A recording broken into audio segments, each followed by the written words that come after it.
This episode was taken from a live mastermind session Ryan held, where he chose one of his followers to be on the show, and he went deep into his business to find out where the bottlenecks are to help Ashneet find more deals, close more deals, and go through the gears to increase his income.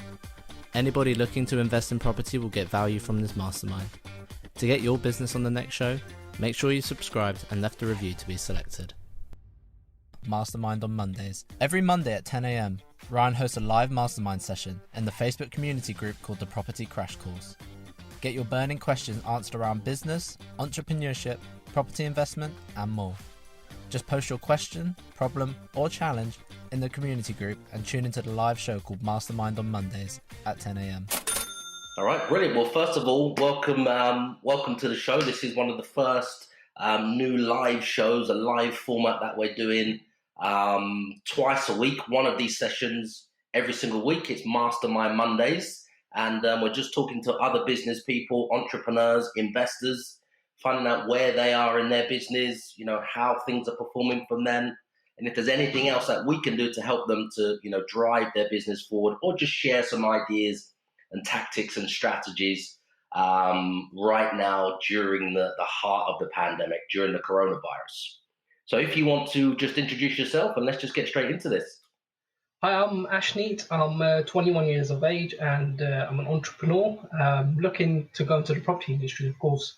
I've got some experience. I previously worked at a high street estate agent, not going to mention any names. And obviously, due to the coronavirus, I lost my job, which happened. It's life, and I took that as an inspiration, as a sign that, look, I should start something of my own. And coming from an electrician background, I was like, I didn't enjoy that industry. Going straight into estate agency and the property industry, I really actually enjoyed it. And I absolutely fell in love with it. Every morning when I went to work, it didn't feel like I was working. So I was like, why not set something up of my own in this industry? Like I said, I've been into entrepreneurship for the last couple of years and reading books like Rich Dad Poor Dad, which I'm sure you can see on my social platforms like TikTok. My TikTok is Ashneet163, if you guys want to check that out.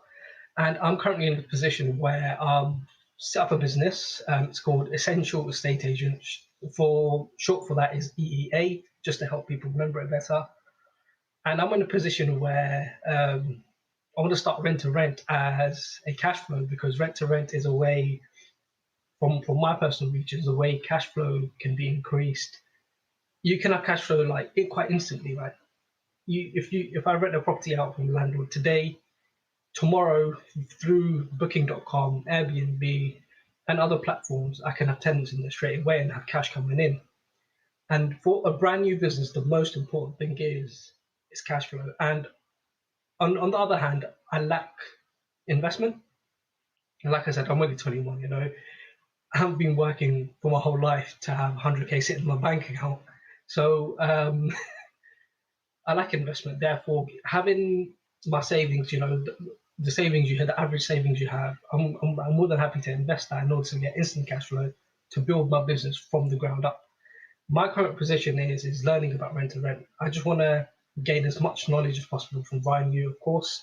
As you've been a veteran, I don't want to make you feel bad, but you're probably doing this as long as I've been alive. So you're probably one of the best people I can talk to gain knowledge from.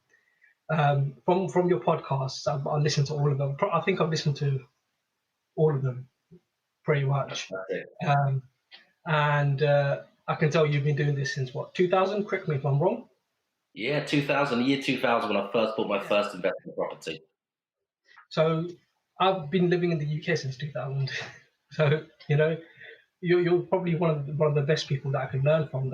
Therefore I took this opportunity in order to come on with you and take as many notes down and get my business to a point where your business is. Like that's the ideal dream. And of course, I also have an image in my mind where I want to create a business which has a legacy, not just a business for myself. So Essential Estate Agents, I want to continue that on till my generation. So in the future, I'll have kids, their kids. I want it to go on. It's an analogy I like to use when I explain this concept is when you're in the nursery, you're lucky you have that spare bag of apples which the teacher gives out at the end of the school. I want to be that child that takes the apple, obviously shares it out with the family, takes the seeds from it, plants it in his garden, and make that tree grow, so the family eats forever and ever. That's the ideal goal for me. And of course, you have to start somewhere. That's why I'm here today. To inspire other people. Number one, number two, to learn, and number three, to pass the message that it doesn't matter if you've been dropped during the coronavirus. This is the best time. You have so much time for you to start set up your own thing. Like the boundaries are endless. They certainly are. I mean, some of those things that you just said there just give me goosebumps about the planting the seed and for the legacy and for it to feed your family and everybody else. That stuff there, you can see this on the cameras on social right now. So yeah, so much that you shared there about where you are, what you want to do. They really appreciate the kind things that you said about following the podcast and everything else. That really means a lot. So we're literally just going to go deep now, just a mastermind session, the two of us and everybody else obviously on social, but the two of us right here just going deep, just so we can literally just give you as much as you need to get you going or to bring you from here to here. So that's what this session is all about. I can see what we've got an error message on the screen, so I'm just going to flick screens and just record on another platform because it stopped recording for some reason. Maybe there's a glitch with the internet, so just give me 2 seconds. And if we straight back, just going to hit record over here. And just going to get my notepad and pen ready. There we go. That should be it. Yeah, it's recording again now. Okay, brilliant. So first of all, lots of things that you said there. So let's go back to the rent to rent. I think the most important thing you probably said there is obviously about getting the cash flow into your business right now. And I mean, rent to rent is a fantastic strategy. It's a way that instead of the conventional way to buy properties, you already know this, but this is for other people as well.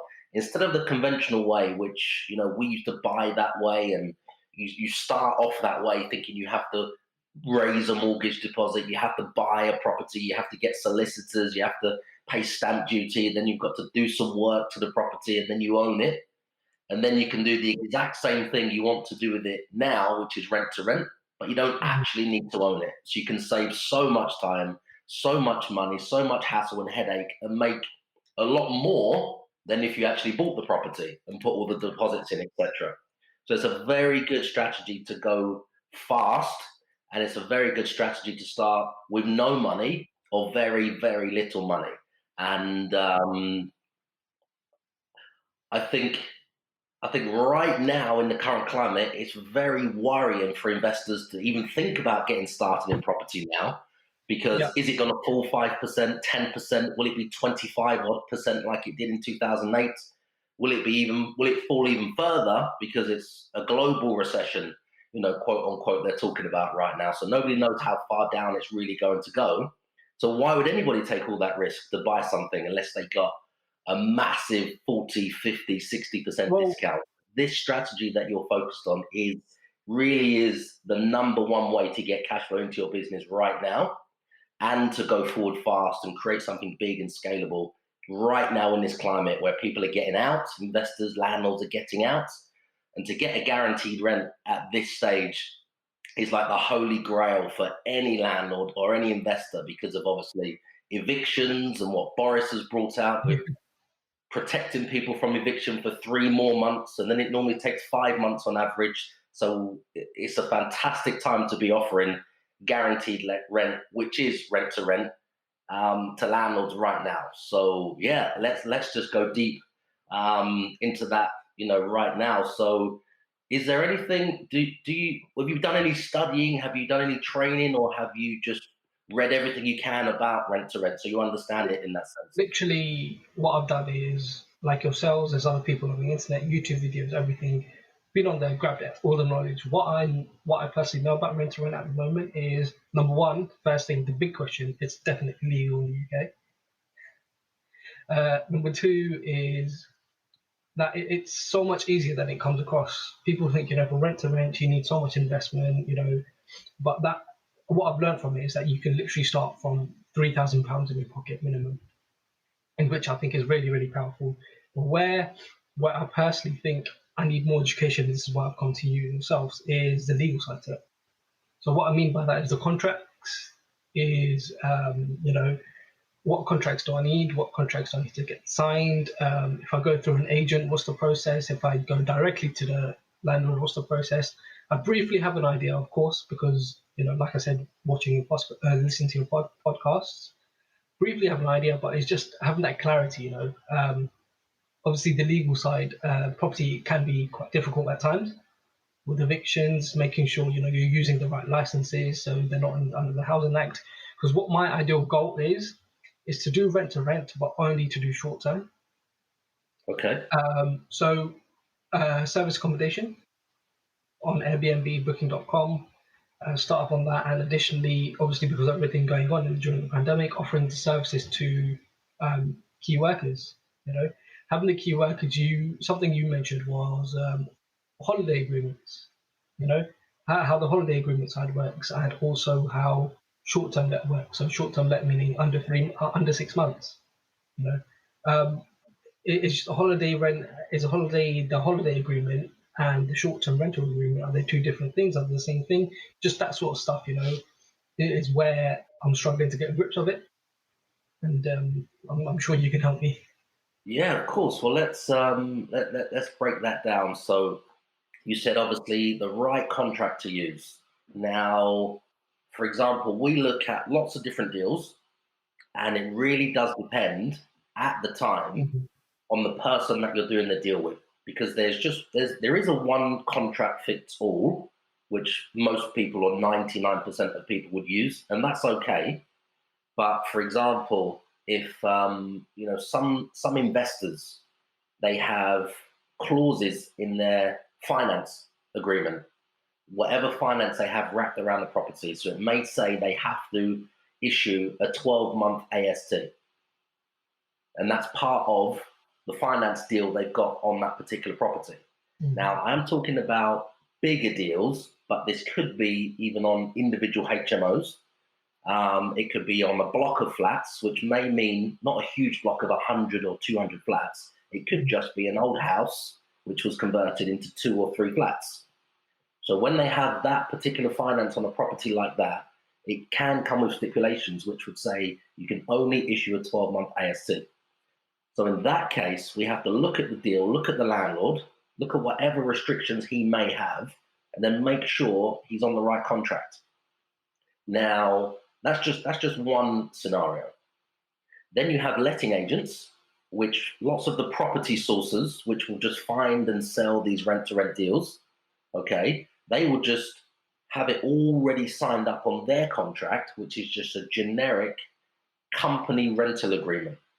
Now, I'm going to give you a copy of this agreement after this mastermind anyway, so don't worry about that. But that's just a company let agreement, okay?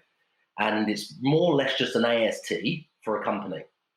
Now, that's okay, but it gives you very, very, very little protection. So let me give you an example. We had a penthouse apartment in Brighton, okay? Yeah. Now, it was above a hotel. First 5 floors is a hotel. The remaining floors to the 19th floor are all luxury apartments, okay? Now, they're quite expensive. And it was always a holiday rental. It was bought for around about 750,000 for this flat, and it was always a holiday rental. So bought as a holiday rental, and it was absolutely fine.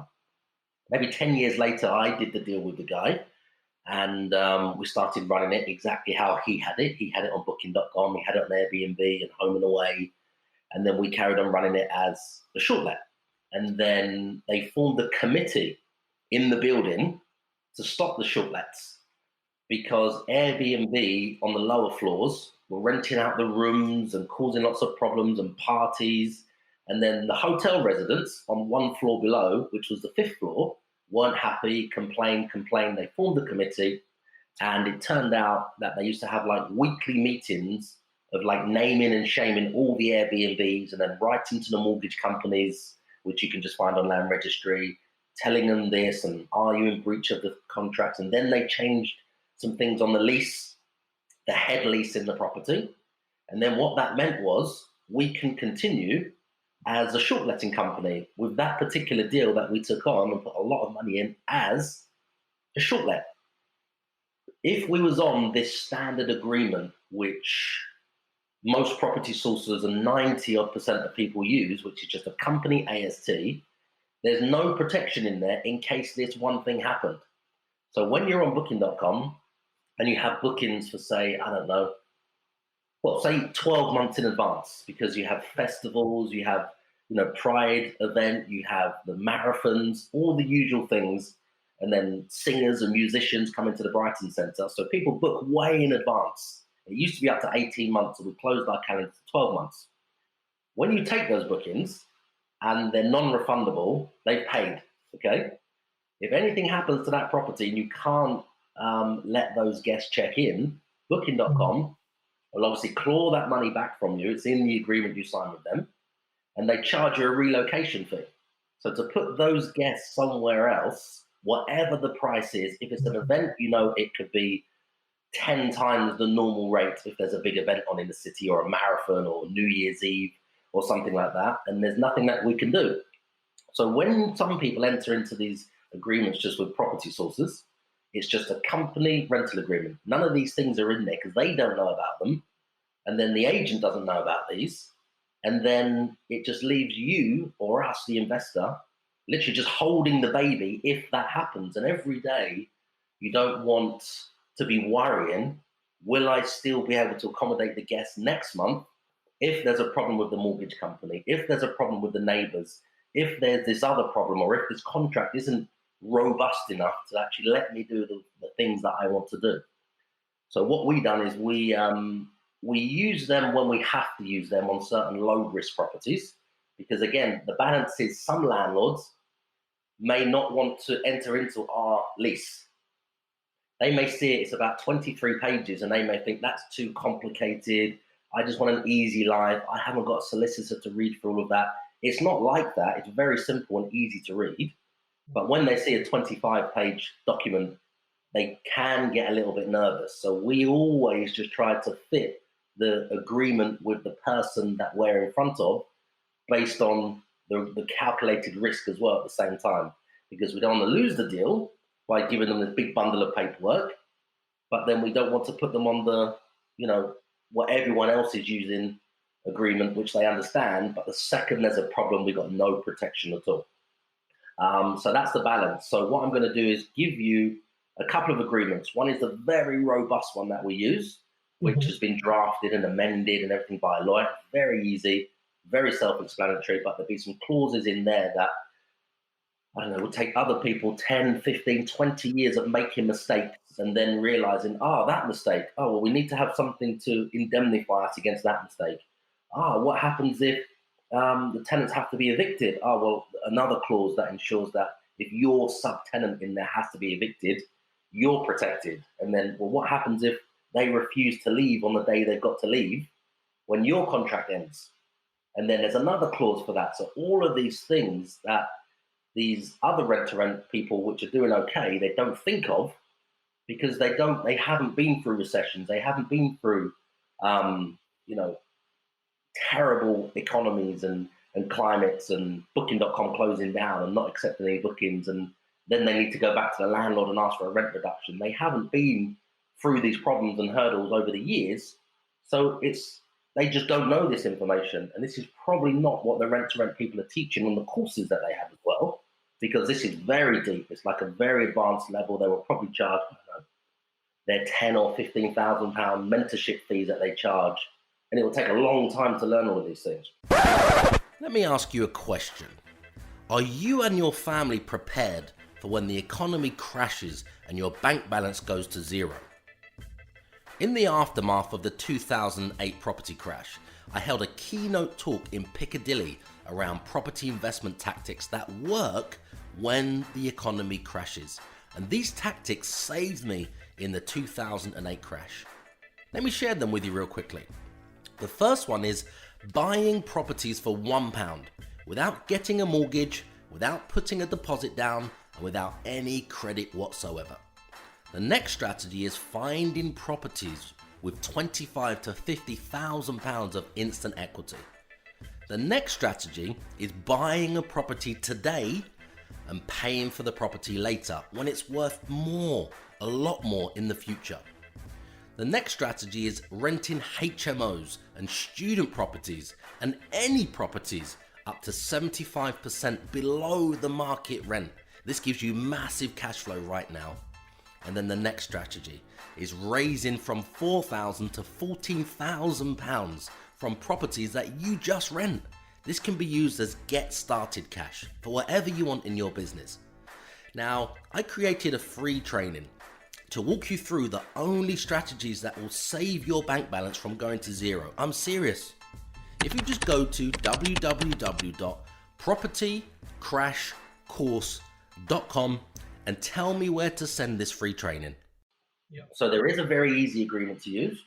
I don't want to overcomplicate it and make it sound a bit harder than it is.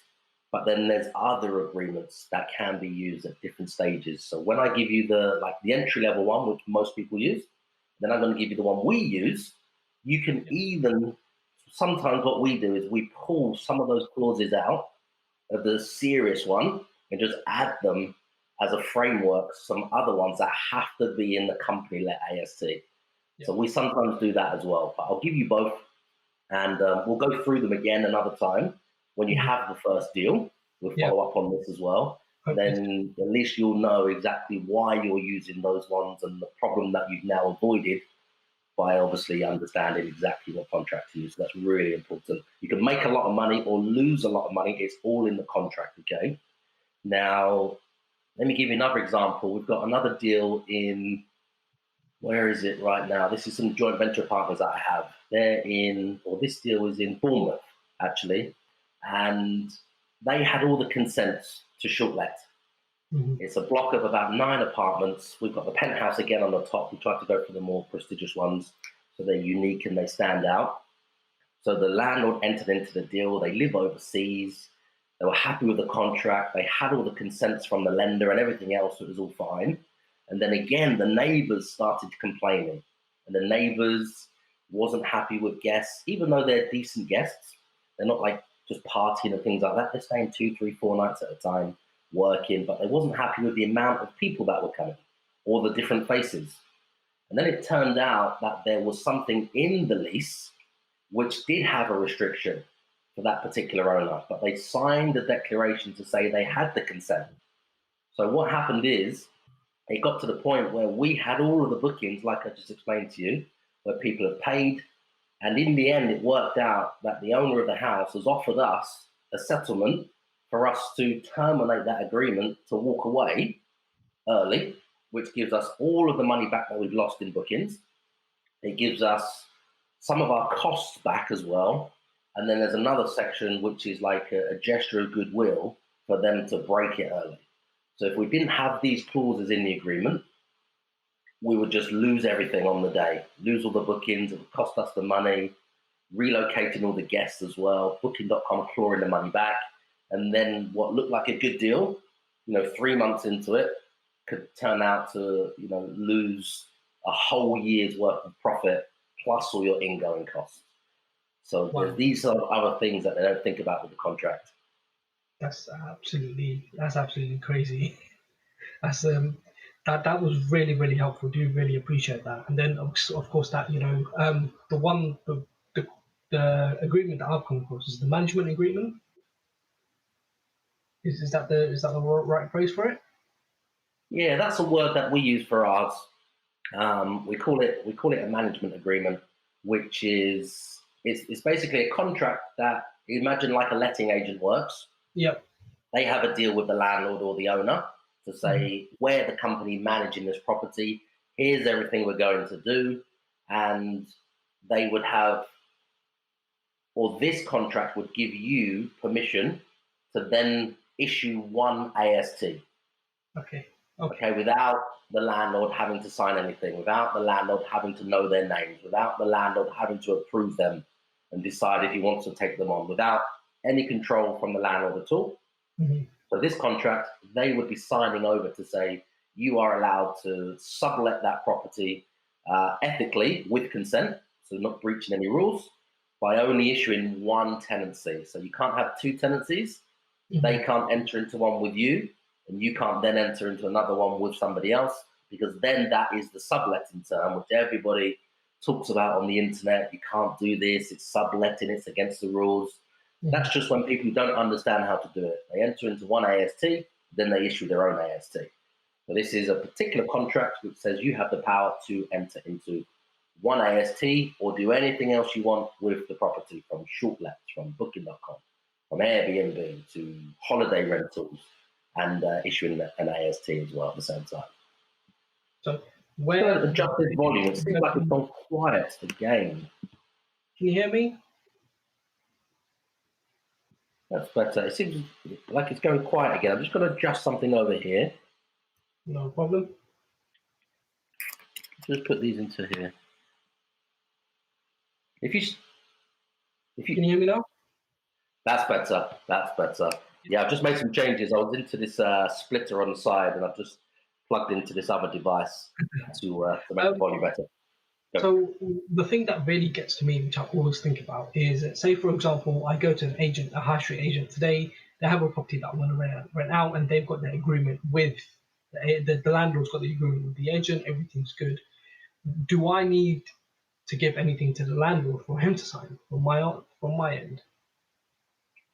Okay, so if you're sourcing deals from a letting agent, Yeah. okay, would you need to give anything to the landlord, did you say? Yes. Okay, well, not necessarily, because the agent is acting for the landlord. So the agent would be finding you as a tenant as if they were finding any other tenant. Yeah. The contract they would sign you up on is their company let agreement. Okay. So all you would do is just behave like a normal tenant. So they would ask you how long you've been trading. Okay. Now, some of them, this is the complicated thing with agents. Now, we work with lots of agents. So we get lots of deals from agents. And if you're a new company, then they can ask you to be a personal guarantor to the AST or to the contract. And they could also ask you to pay 6 months rent in advance if they think you haven't got any accounts and you may be high risk. They can ask for anything like that.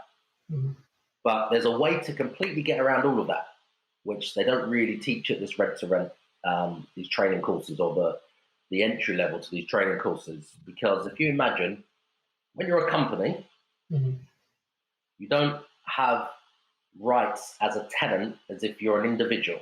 So a company is not protected by the Housing Act. So what that means is, if a letting agent has one particular deal right now in this climate, you come along as an investor to say you want to run it as a short let. Somebody else comes along who just wants to live there on an AST. You're in a much better position and lower risk than any other tenant who wants to enter into an AST. Now, the reason for that is, if the tenant doesn't pay the rent, or they look great on the application form on the first day, they pay the first month's rent, and then they lose their job, then obviously it takes up to 5 months to evict a tenant anyway, who's protected by the Housing Act. And with this extra thing Boris has brought in, it's 3 more months. So basically they're going to lose 6 months rent. That's it, right? Now, and they're governed by the Housing Act. With you, or with us as a company, this is how we sell it to agents. We say to them something they don't really think about. We say to them, we're a company. We're going to enter into a company let or a company management agreement, which means we're not protected from the Housing Act. So all that means is, if you don't pay the rent, or we don't pay the rent, or we breach the contract, it's 14 days notice, that's it. There's no court to go to. It's 14 days notice, and you have to leave. If you don't leave, it's a phone call to the police, the same as if someone's in a hotel and they booked for 2 nights and they don't check out on the second night or the second day, and they say, we're not leaving. It's just a phone call to the police, and the police come and remove them. There's no housing rights. So a really good way to sell this right now to agents is, we're a company, so we're not protected from the Housing Act. So let's just say the worst happens with our company, we go back to zero, which is very unlikely because we're cash rich. Then it's just 14 days, and we have to leave. There's no court, nothing like that. Now they will know they've already got a month's deposit from you in advance. And then you paid a month's rent in advance. So you will never, ever actually be behind. So the landlord will never, ever lose out. That makes a lot of sense. That makes Yes, it's a really good way to sell it. crystal clear. Yeah, So you're lower risk right now compared to any other tenant they find. So forget the company credit checks, forget the personal guarantees. We don't do any of that at all because we just don't need to. When you explain it like that, it just completely eliminates all of the risks that they had. So this is how we completely get around anyone who's starting out who thinks they've got to pay 6 months rent in advance, or thinks they've got to pay 3 months rent in advance, or be a personal guarantor, or don't get the deal because they haven't been trading for years. Yeah. We just explain that one thing to them. We teach other people how to do this, and we say, just send this one email and tell them this. It's with your offer. We're a company. We're not protected from the Housing Act. You'll never be behind on the rent, even if our company goes back to zero. Would you rather us, or would you rather rent it to a high-risk tenant that would take you 9 months now to get out if they didn't pay the rent, or they just lost their job? So you decide, who do you prefer? And this works all day long. I think that makes everything so crystal clear. Just one last question is, so say for example, I've got the deal, I've got the property on, everything's good, and I want to let the property to a essential worker, let's say, and they want to say, look, I can't go home for 3 months because I'm a nurse. In that case, what sort of agreement would you use in that sort of case? Okay, in that case, and especially right now, because if you imagine, you're now becoming like the letting agent. Yeah. So you're now taking all the risk. So if you find a tenant and issue a normal AST to them, then they're now protected from the Housing Act. And if they lose their job, you have all of those headaches while you still have to pay the rent. Yeah. So for a very long time, we've been issuing holiday rental agreements. So if you can imagine, most of the time, these people want the flexibility to stay from 1 month to 3 months. Even if they wanted to stay for 5 months or 6 months, you would say to them, our company policy right now during the coronavirus is we only issue up to 12 weeks.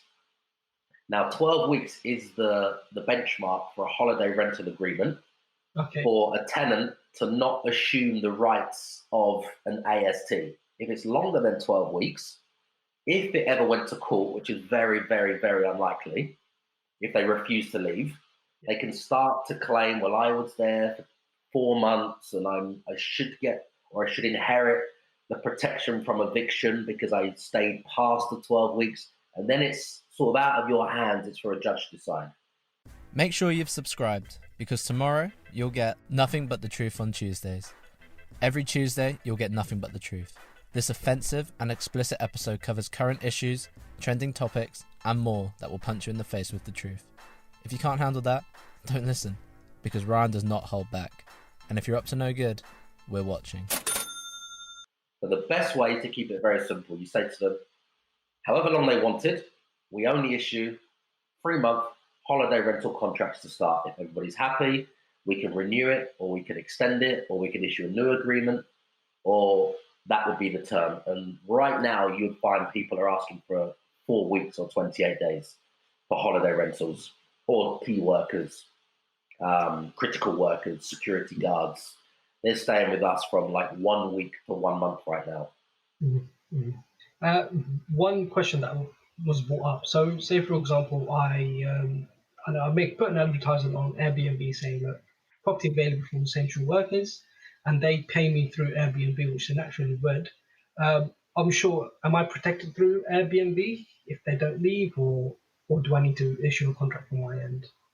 No, in that sense, if you're doing it through Airbnb or doing it through Booking.com, they have their own set timelines of the longest length of stay that they would do. So it's like a hotel. It's still like a hotel. So you don't need to issue any contract in that sense if you're taking a booking from Booking.com or Airbnb. It's treated just like a hotel. You don't get any contract with a hotel. It's treated just like that.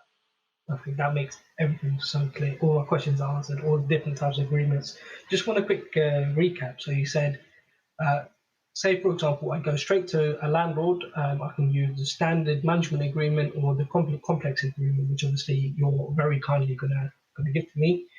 And then if I go for an agent, it's simply you tell them to do a company let, and that's for everything. And then going on to the tenant side, so the two ways I was looking to do the short-term let, which would be the holiday let, and that's the only one that I would use, obviously, because they're not covered under the Housing Act. And number two, it would be through Airbnb or Booking.com, and obviously they have their own things to protect them. So that's everything that I wanted covered. Absolutely amazing. Thank you very much. Really, really, really do appreciate your time. That's fine. Just to add something, the letting agent, whoever you use, will have their own company let agreement. Yeah. Okay. And then what you can do is I'm going to give you these clauses, and it's just things that will protect you further. So there's a few clauses that you would add. So you'd email them and say, I just need you to add these as a special conditions. This is what I need to make this deal work. So completely happy to use your agreement, but I just need these few things added. And they're very simple. They will never say no to these. And it just gives you the protection that you need in other ways that you may not think about the exit as you're entering into the deal, but you have to think of the exit in case what ifs and what about that, or what if this happened, or what if they changed the mortgage conditions, or what if somebody complained. So there's just a few little clauses. I think we've got them down to about under 10. So just 10 little points that we have to add. Yeah, perfect. That sounds absolutely great. That's everything's crystal clear in my mind. Like now I feel so confident, and I think I can go out today, get a property and rent it out straight away. Thank you very much. Really do appreciate that. That's fine, no worries. And then something else you said about money, you're looking for investment to get started. So the investment I have, look, I can pull up to about, I can pull 5 figures. That's not a problem. My initial goal is number one, yes, credit is important. You can borrow in a business. Like, it's good credit, it's bad credit. Good credit is important to borrow, but I won't get that as a company. And personally, I'd happily go to an investor. That's no problem. But before I pitch anything to an investor, like for example yourselves, I have belief in the business plan. That's no wrong. I believe 100%, but I want to have it tested. I want to have it, solid. So when it actually comes to me going to an investor, going to, for example, you have, 6 figures to invest. I don't want you to invest the 6 figures and then me not have proved that the business works, not have proved that the things I'm doing actually work. So in this situation, what I want to do, I've got savings. I'm going to invest the savings into my business, and make it work. And once I've got, let's say, 1, maybe 2 properties running, and I can show the figures, this is how much I'm making, X, Y, and Z, and then of course I'll contact the right investor, contact yourselves. Definitely you'll be my first point of contact. Like that's a no-brainer. Obviously contact yourselves, be like, look, Ryan, this is how much I'm looking for, and this is how it's going to benefit both of us. If you're happy with that, then let's go ahead. But at this time of moment, I personally don't think it's ethically right for me to be asking anyone for investments. Okay, no, that makes sense. Just something that you said there about, obviously you've got some funds. Let's just assume that you didn't have any funds at all to get started, and the only thing holding you back was money. Or let's say the amount of money you've got is restricting you from how many deals you can get into right now. Because since this pandemic started, there's a lot more deals that will be available. There's lots more landlords that would prefer to work with yourself than rent to a tenant because it's less risk that we just spoke about. Yeah. And you can get much better deals now because things are going to, when the lockdown's lifted, when the government measures of propping up the economy, when they stop these 3 months of paying, furloughing people, when that stops, and then as the unemployment starts to rise, when all of this filters through, it's going to get a lot worse before it gets any better. Yeah. So what it means is there's lots more deals out there. The landlords 1 or 2 months ago, which wasn't really happy to accept this structure, you to become a service accommodation provider in their property, now they're looking for whoever can pay the rent and give them the least amount of headache. Okay, there's a lot more deals that are going to be available. So you could find one agent that you work with and you could get 2, 3, 4, 5 deals from them in 1 month. So if you're limited from the amount of money that you've got, there's another tactic which we share with investors, we share with people starting out, of how to use a property to raise some money. So did you listen to an episode of the podcast where it went through and explained? It's where you can raise £9,000 from one property. Yeah. Yeah. Just use it as like an ATM machine. You have to do it. You have to have, okay, if you imagine you can look at properties right now, just rent them from landlords, even at the market rent or slightly below the market rent.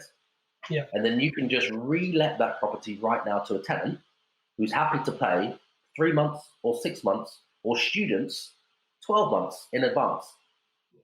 Okay, so if you imagine, go for it. The strategy which really I personally think I'm going to use is the one that you showed on your live. I think it was not yesterday, the day before. Yeah. The HMO one. Oh, the Obviously, HMO, that's fantastic. I'm very, very close to Uxbridge, and in Uxbridge is Brunel University, so I have access to many HMOs. Surprisingly, we have a family business, and next door to the family business, there's an estate agency who I have a really good relationship with, and I literally went there yesterday while I was out, and they've got 6-bedroom HMOs. Landlords are desperate, and that's the agreement. That's the strategy I'm looking to use to the best of my ability. And I've also been, when you're just sitting around, I've also been looking on Airbnb and stuff. There's loads more room that's available for central workers. And so what the initial plan is, obviously, if I can find someone personally, because I know people who work in the NHS, I've got connections like family, relatives, that they need accommodation at the moment. If that's the case, then obviously I can use a holiday let, which I'll have to get, and obviously we can discuss that later, where I can get that from and stuff. Or simply through Airbnb, put it on there. One double bedroom available with ensuite for X amount, depending on how the numbers fit. And obviously, you were saying to offer 150. Was it the average rate per room? That's what we're picking them up for right now. Yeah, so individual rooms. Yeah, so if I offer that and then do the maths, make sure pay all the bills off, I can literally rent out a room for £450, £500 a month, which is a really, really good price in the area I live in. Like I said, I'm close to Uxbridge, West London sort of area, right near Hazelhampton Station, right near at the crossroads coming there. So that's the long term, but it's a selling point. It always comes up in conversation because I know this area really well, as I was an estate agent in this area, Brilliant. So that's the strategy which I'm like, look, I've got to grips with that. I've got so many notes on it, and I'm just going to go all in for that strategy and just maximize and I can get as much cash flow as I want, and then getting the cash flow. Let's say, for example, I'll get 1,500 to £2,000 from this one deal. That can always go into another deal. Reinvesting the money, getting cash flow is what the goal is at this time of moment. And we're not doing anything. We're in lockdown. We can't go out there. We can't be going out with friends. We can't drink. Well, why not just simply take your money and invest it? This is the best time to grow your business, in my eyes. It really is. I mean, so many people are doing nothing. They're just watching Netflix. They're just on social media, talking about crap and following crap and watching videos. When they're all going to get caught napping, it's like when they let everybody out soon, this starts to lift. Do you want to be in the Ferrari, ready to go, or when you're coming out the gate, or do you want to be the tortoise? You've missed what's going on and you've just lost 2 months or 3 months, whatever it is, and now you're just behind and you've got no job security, and then you've got problems with paying your rent and things like that. You want to be prepared, because when this opens up again, it's like a massive reset.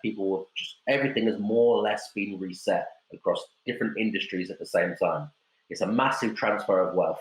I'm not talking blood in the water for sharks and all of those things. It's just a massive transfer of wealth. So those that are educating themselves and learning about different things right now are the ones which are going to be the new big companies in their area, the new massive influencers, the new, Apples in the future, the new Amazons, because it's like a massive reset right now. You've got airlines crumbling, needing £750 million to stay afloat. Someone else is going to come along and fill that space. Lots of different companies. Yeah. Well, I'm not sure if you heard of the news. It's crazy how if you don't innovate and if you don't move with how things are moving, how your business could crash. A prime example is Primark. I'm not sure if you've Yeah. read. They're using, because they don't have anything online. They're literally Yeah. using £650 million a week, Yeah. which Burning is cash. £650 million like a week of cash flow in your business is like I'm lost for words. Like I can't explain. That's absolutely crazy. Just because you thought, look, there's no point in me being online. That's where this time comes into account, where you can see, look, this is what my business is doing. This is what they're doing. They're doing better than me.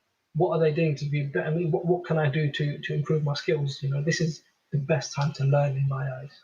It certainly is. It certainly is. Put those foundations in. Learn as much as you can. Start talking to people, building a network, finding deals, so you're ready to go. You can still find deals now on the internet. We're doing virtual viewings. I went and picked up a set of keys. What are we now? Monday. On Saturday morning from another agency. It's another HMO. I think I spoke about it on the live. They used to rent for about 2,730. The tenants have just gone back to South Korea and China. They haven't got any money to pay the rent. They just left. And now they're like, this is just empty until mid-September. And we've done a deal just under £1,000 for this HMO. So it's like £900, £150 a room. It's immaculate in there, how they decorated it, new kitchen. Just needs a little deep clean and things like that. But, that will make us £1,500 a month until we get to September. And the chances are we'll probably extend it anyway. We have break clauses and we may pay a real low amount now. And as it gets to September, we may pay a higher rate, but still a little bit below, so we can make money and have it again for the next season. And some of those HMOs, we open them up in the summer as well on booking.com. But because of where they are and the student year finishes about June, we've got some 8 beds coming on now for booking.com. We've got some 6 beds, some 5 beds, just to alternate the strategy around the course of the year, because students like to come for 10 months, September to June. Yeah. And we just run it as a short let in between and make even more money for those 2 months or so. And then another batch of students or professionals come. And just another thing, like my brother is a student, so I'm really up to date on that. So many student accommodations, especially the halls, they've given the money back. They have, yeah. They've given the money back. So this is where the opportunity, where halls are empty. Like obviously you can't go out renting halls, but if halls are empty, HMOs are going to be empty, naturally speaking. So you just need to go out there. Like the amount of numbers I have on here for landlords and agents is crazy. But the one thing which I don't know, in my opinion, is obviously there's a risk going out and doing viewings and stuff. So I want your opinion on this. Would you recommend myself, because obviously this is my first time doing this, got all the knowledge thanks to you. Would you recommend me going out today or tomorrow getting a deal, or would you recommend me to plan to have everything in place, have all the landlords I want to speak to, the agents I want to speak to in place, contact them, and then wait for everything to be over to take a deal? Or if I get the opportunity to take a deal now, just take it? What do you think? What's your view on that? This is the thing. If you wait until it all opens up, then you've sort of lost the leverage, because you're then competing with everybody else. But there has to be a balance of, can you make the numbers work now? Let me give you an example. We're taking on deals now that we know we're going to lose money, right? But we're happy to even break even or just lose a little bit for a month, maybe 2 months, knowing we'll make all of it back in 1 month, peak July, peak August, peak September on booking.com. And then we've got that deal for 3 or 5 more years. So if you've got the money right now and you can cover breaking even or even a small loss until you get to the summer, then you've got the remaining 3 years or 5 years to make money on that property deal, because you may not still have the same chance to get it when the lockdown's lifted, when all the agents, it's like January when they first come back to work and they're all ringing everybody, ringing all the landlords. There's tenants everywhere wanting to move because they've just broken up with their partners or they've got New Year's resolutions. So all the viewings are starting again, and then you're competing with everybody else. So while you were if saying you that, can cover it, yeah, I would get some deals now. And landlords are looking for the solutions now. Okay. Yeah, And definitely. something that's in our agreement, which I'm going to share with you when I send it to you. We have a period of around 3 weeks from the day the agreement signed. Once the property is presented to us how we need it, like EPCs, gas safety, clean, windows clean, gardens cut, all of those things, that takes at least a week anyway. When it's presented to us, we do an inspection, we sign it off. Then our term starts around 3 weeks later. So if you can imagine, you get to lock the deal in now, but you're not actually paying for it until 3 weeks later. Mm-hmm. In that lead time of 3 weeks, we're bridging the gap with short-let people that just need a room, people that will take the house below the market rent just for 1 month or 2 months.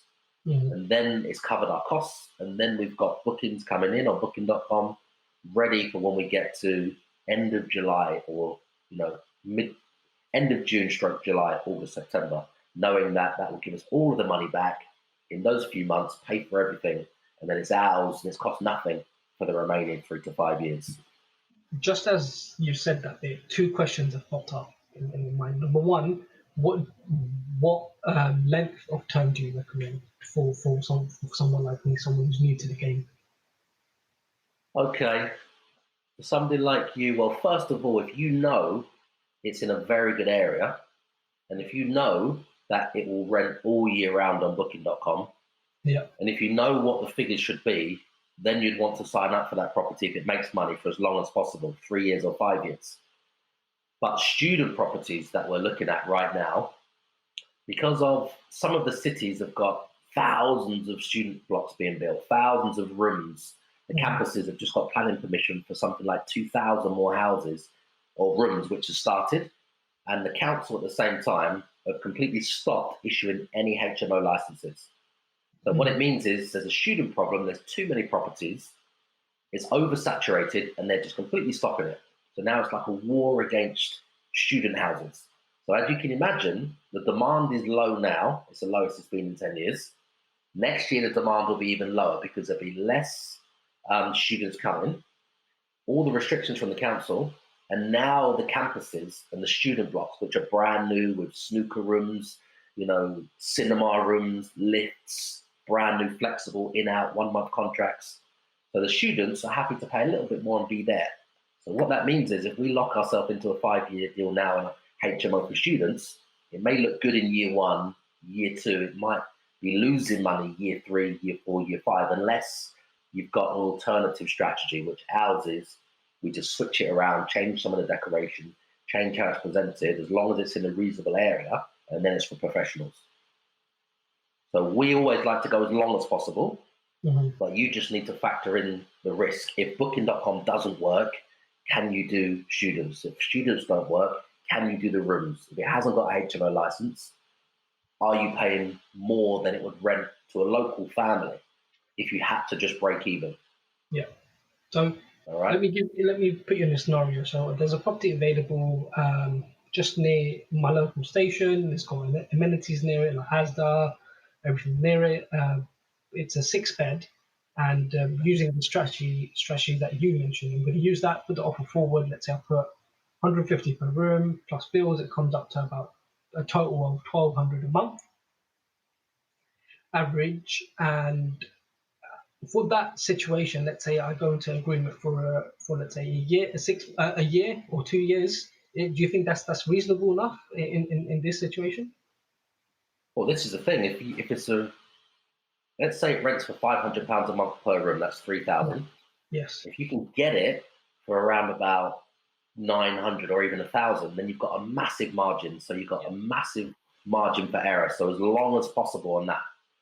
But what you'll find is they only really work when you're getting them way below the market rent at certain times in the year. For us, it's around September because all of the students are actually in, the semester started, and then anything that's empty is more or less going to stay empty. So right then, the landlords don't have any leverage. You or we have all the leverage because there's nobody else willing to rent it. So they will come down from I don't know, we picked one up for 900 and it used to rent for 2,700.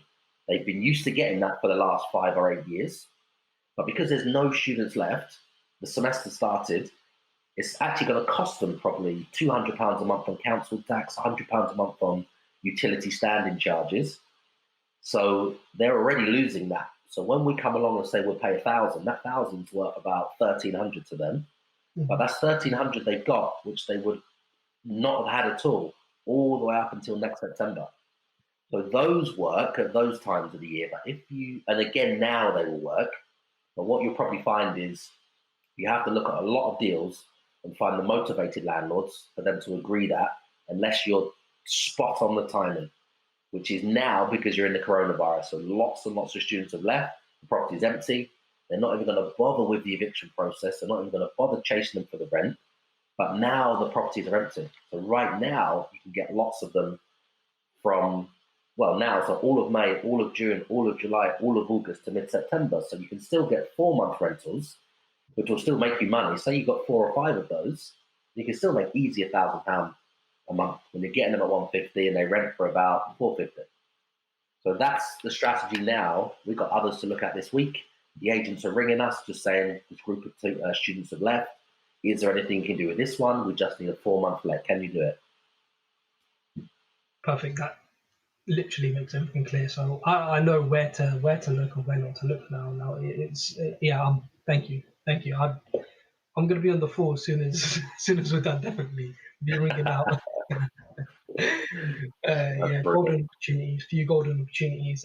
It wasn't even me. The person came to me. This is actually quite funny. So as soon as I watched your HMO pod, your HMO live, I went down to just our family business, and the guy, he just walked into the shop and he started talking about property to me. Obviously, he knows, I'm in the property industry. And he was like, this is available, and I was like, you have that light bulb moment. Yeah. So I'm going to ring him. I'm going to bother him until he's like, yes, here you go. Take the keys. And hopefully that'll be the first deal. Yeah, thank you very much. Of course, we've got to get the right agreements and everything in place.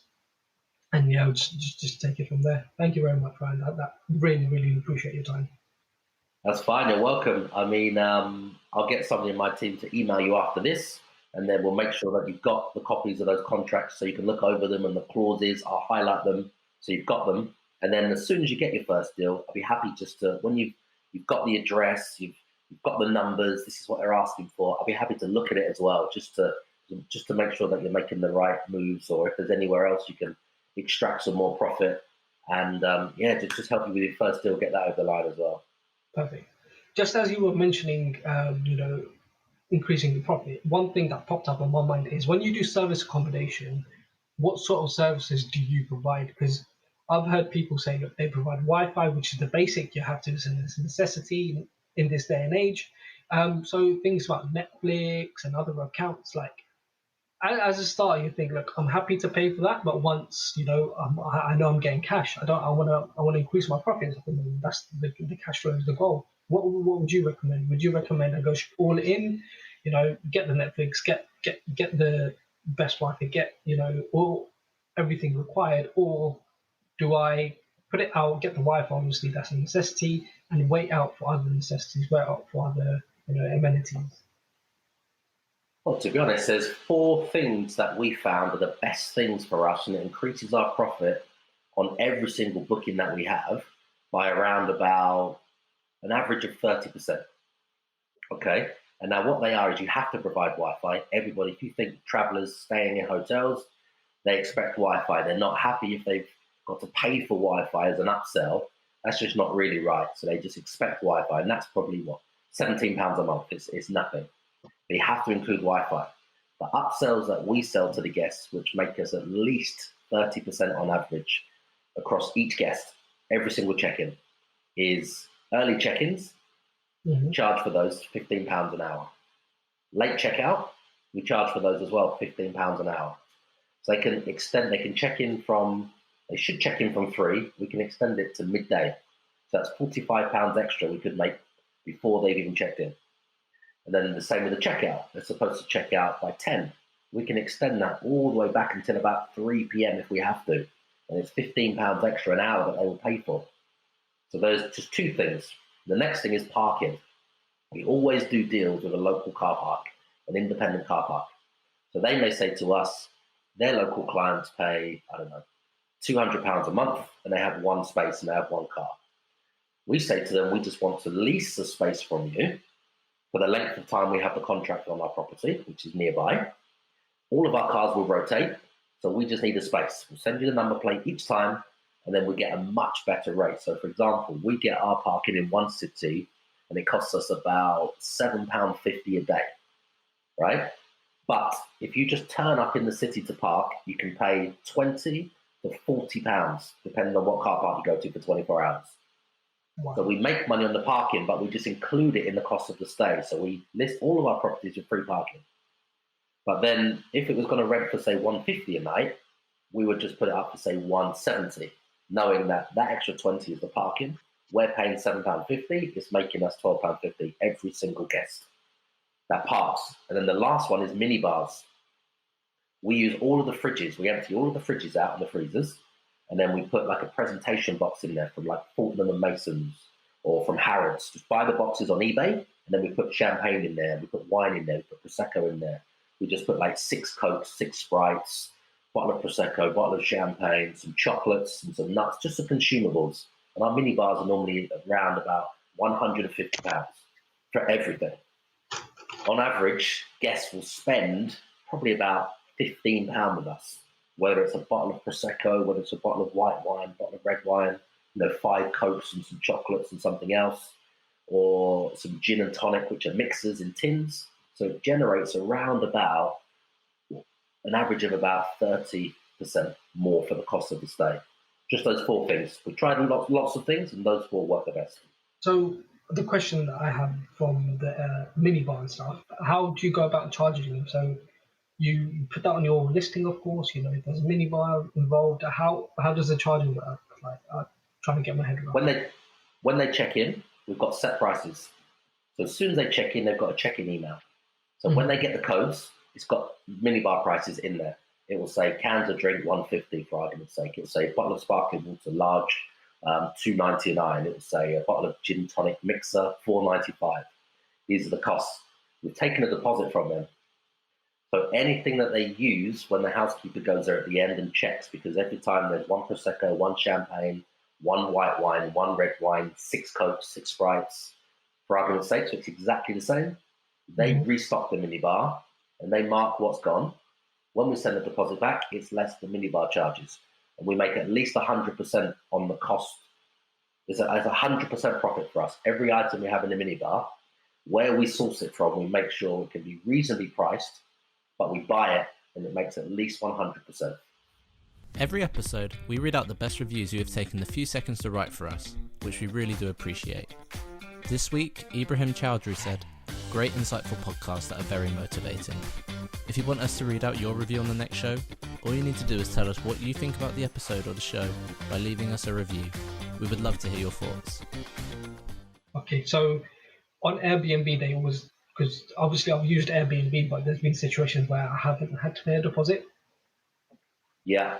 But I'm guessing, of course, naturally, they pay a deposit and then you can charge from the minibar of the deposit out. And then, that email that you're talking about, is that auto-generated on Airbnb? No, it's something that we've drafted. Okay. And then it's just part of our system. We've drafted it. So as soon as they pay the deposit, then they get this welcome email with the check-in codes that's already got minibar prices in. But we charge a deposit on every single property because you do get damage. You will get guests refusing to check out. If you imagine the checkout's 10 and they've had a few drinks the night before, or it's a group of some friends, they may just be like, "Oh, just forget it. We're not going to leave at 10. We'll leave when we're ready at 2. Yeah.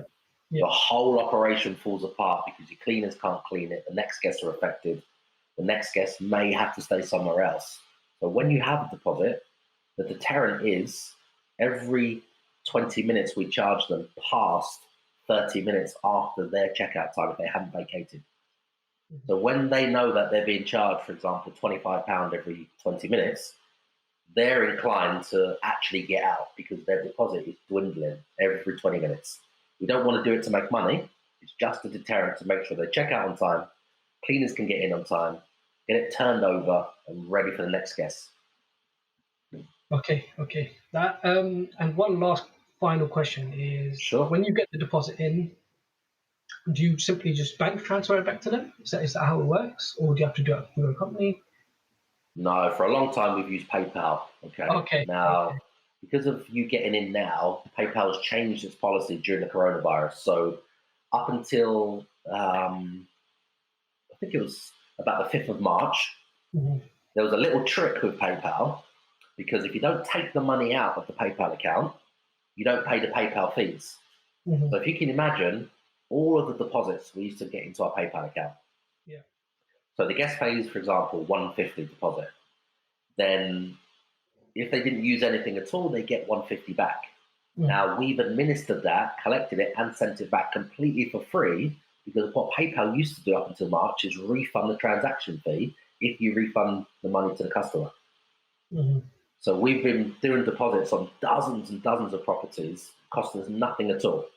So only the charges that we deduct, which might be, say, I don't know, say £20 or £30 per guest, we only pay the PayPal fees, which is 2.9%, I think it is, now on that balance, that £30, not on the 150 we collected.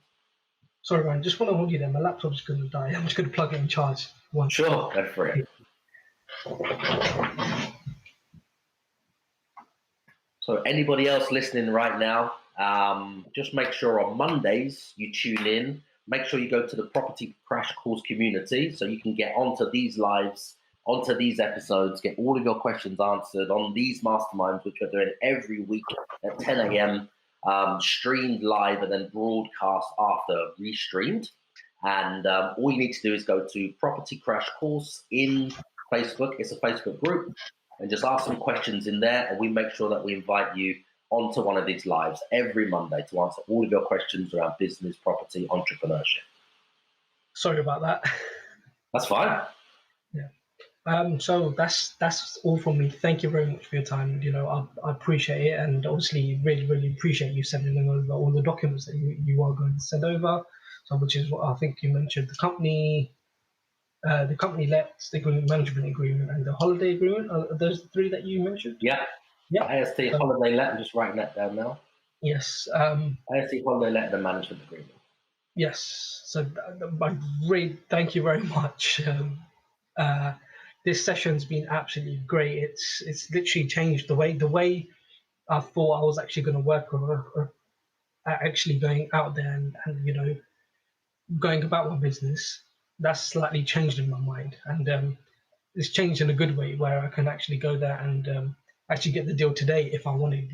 It's allowed me to do. It's allowed me to do that, and of course having the correct documents, having the correct knowledges to allow me to go 100% and all in. And thank you very much. I can't thank you enough. And of course, in the future when I've got my first deal, I'll keep you updated. And for investments, if I need any investment, you'll definitely be the first person I'm contacting. But like I mentioned, I need to test the process myself and have I believe in the process, but I need to gain that trust, have a track record in order for me to present to yourselves, to show you, look, this is what I'll be doing. It works in this area. This is how much money I can make. This is how much money we can make. And put that all into a bundle. Now that obviously we were connected with each other on all social platforms, I'm sure we'll keep in touch and just take it from there.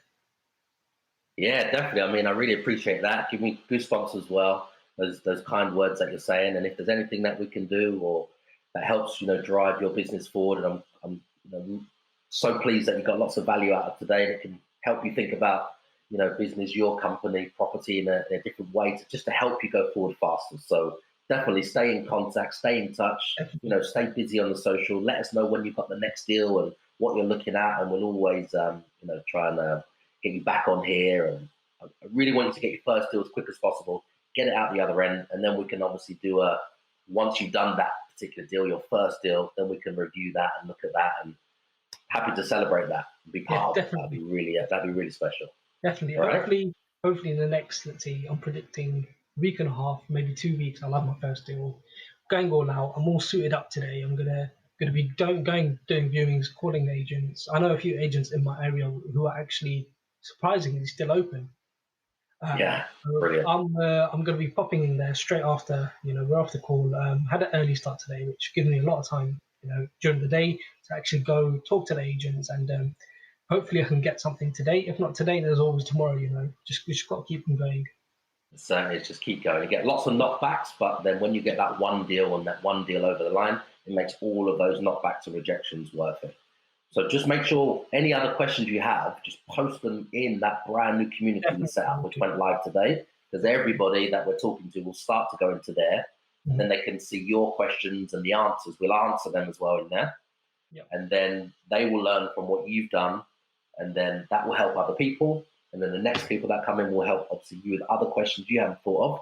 So it's a brand new community we just launched. It's a private group. So yeah, jump in there, the Property Crash Course. One last thing, if you don't mind me adding, sure, is I personally believe in having a good mindset, all the time, every time.